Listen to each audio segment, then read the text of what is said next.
શ્રી ગણેશાય નમઃ. જય શ્રી કૃષ્ણ મિત્રો, તમે જોઈ રહ્યા છો યુટ્યુબ, જેમાં આપણી ચેનલ શિવશક્તિ ગોવિંદમાં સ્વાગત છે. આજે આપણે આ વિડીયોમાં ગંગા સપ્તમી, કે જેને ગંગાનો પ્રાગટ્ય દિવસ પણ કહેવામાં આવે છે, તે વિશે જાણીશું. ભારતમાં ઘણી બધી નદીઓ છે અને દરેક નદીનું અલગ અલગ મહત્વ હોય છે, પરંતુ ભારતમાં ગંગાને મોક્ષ માનવામાં આવે છે અને તેમને માતાનો દરજ્જો આપવામાં આવ્યો છે. માનવામાં આવે છે કે ગંગામાં સ્નાન કરવાથી બધા પાપ તથા દરેક પ્રકારના દુઃખ દૂર થાય છે, કારણ કે ગંગાજળ બધા પાપોને ધોઈ નાખે છે. હિન્દુ માન્યતામાં તો ઘણા લોકોની અંતિમ ઈચ્છા છે કે તેમનો અંતિમ સંસ્કાર ગંગા નદીના કાંઠે કરવામાં આવે, કારણ કે તેઓ માને છે કે આમ કરવાથી તેમના જીવને મુક્તિ મળશે. જીવન અને મૃત્યુના ચક્રમાંથી મુક્તિ અને મુક્તિના માર્ગ ખુલશે. મા ગંગા દૂર દૂરથી આવે છે તમારા કુટુંબના સભ્યો રાખને લીન કરવા, જેથી તેમના પ્રિયજનો સ્વર્ગમાં સીધા જઈ શકે.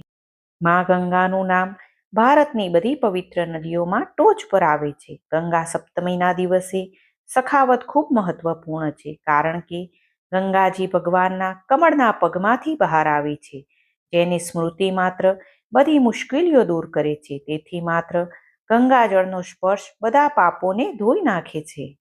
આ દિવસે સવારે બ્રહ્મ મુહૂર્તમાં ઉઠી અને નિત્યક્રમથી નિવૃત્ત થઈને સ્નાન કરી, શક્ય હોય તો ગંગાનું ટીપું પણ સ્નાન કરવાના પાણીમાં ઉમેરી સ્નાન કરવું જોઈએ. સ્નાન કર્યા પછી સૂર્યદેવને ગંગાજળથી અર્પણ કરવું જોઈએ. તે પછી 8 વખત ઓમ શ્રી ગંગા નમઃનો જાપ કરી માતા ગંગાને અર્ઘ આપવું જોઈએ.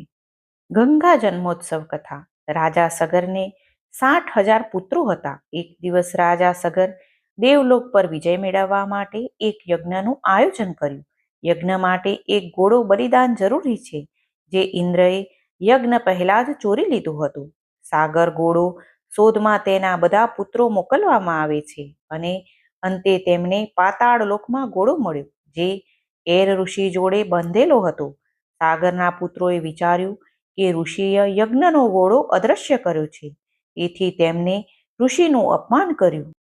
હજારો વર્ષની તપસ્યા બાદ જ્યારે ઋષિએ તેમની આંખો ખોલી અને તેના ક્રોધથી સાગરના બધા 60,000 પુત્રો ત્યાં ભસ્મ કરી નાખ્યા. સાગરના પુત્રોના અંતિમ સંસ્કારના અભાવને કારણે તેમના આત્માઓને મુક્તિ પ્રાપ્ત થઈ નહીં, તેથી તેઓ મુક્તિભૂત બનીને ફરવા લાગ્યા. સાગરના પુત્ર અંશુમાએ આત્માઓની મુક્તિ માટે ઘણા પ્રયત્ન કર્યા, પણ નિષ્ફળ થયા. પાછળથી અંશુમના પુત્ર દિલીપ દ્વારા પણ, અને ભગીરથ રાજા દિલીપની બીજી પત્નીનો પુત્ર હતો. ભગીરથે તેમના પૂર્વજોની અંતિમ વિધિ કરવા માટે અનેક પ્રયત્ન કર્યા અને ગંગાને પૃથ્વી પર લાવવાની પ્રતિજ્ઞા લીધી, જેથી તેમના અંતિમ સંસ્કારની રાખ ગંગાના પાણીમાં વહેશે, જેથી ભટકતા આત્માઓ સ્વર્ગમાં જઈ શકે. ભગીરથે બ્રહ્માની તીવ્ર તપસ્યા કરી હતી, જેથી ગંગાને પૃથ્વી પર લાવી શકાય. બ્રહ્માજી ભગીરથની તપસ્યાથી પ્રસન્ન થયા અને ગંગાને પૃથ્વી પર મોકલવાની સંમતિ આપી, અને ગંગાને પૃથ્વી પર અને પછી પાતાળમાં જવા માટે આદેશ આપ્યો, જેથી સાગરના પુત્રોની આત્માઓને મુક્તિ મળે. ત્યારે ગંગાએ કહ્યું કે જ્યારે હું આટલી ઊંચાઈથી પૃથ્વી પર પડીશ, ત્યારે મારા જેવા વેગ પૃથ્વી પર કઈ રીતે સહન કરી શકાશે. પછી ભગીરથે ભગવાન શિવને વિનંતી કરી કે ભગવાન, કૃપા કરીને ગંગાજીને તમારી જટામાં સ્થાન આપો. અને ભગવાન શિવે ગંગાના વેગને તેના ખુલ્લી જટામાં બંધ કરી દીધા અને એક વેણ ખોલી, જેમાંથી ગંગાનો અવિરત પ્રવાહ પૃથ્વી પર વહેતો હતો. તે પ્રવાહ ભગીરથની પાછળ ગંગા સાગર સંગમ તરફ ગયો, જ્યાં તેણે સાગરના પુત્રોને મુક્તિ મળી. શિવના સ્પર્શથી ગંગા વધુ પવિત્ર થઈ ગઈ. પુરાણો અનુસાર ગંગાને સ્વર્ગમાં મંદાકિની અને પાતાળમાં ભગીરથી કહેવામાં આવે છે. ગંગા સ્નાન, દાન, જાપ, ગૃહ અને ઉપવાસ ગંગા સપ્તમીના દિવસે કરવામાં આવે છે.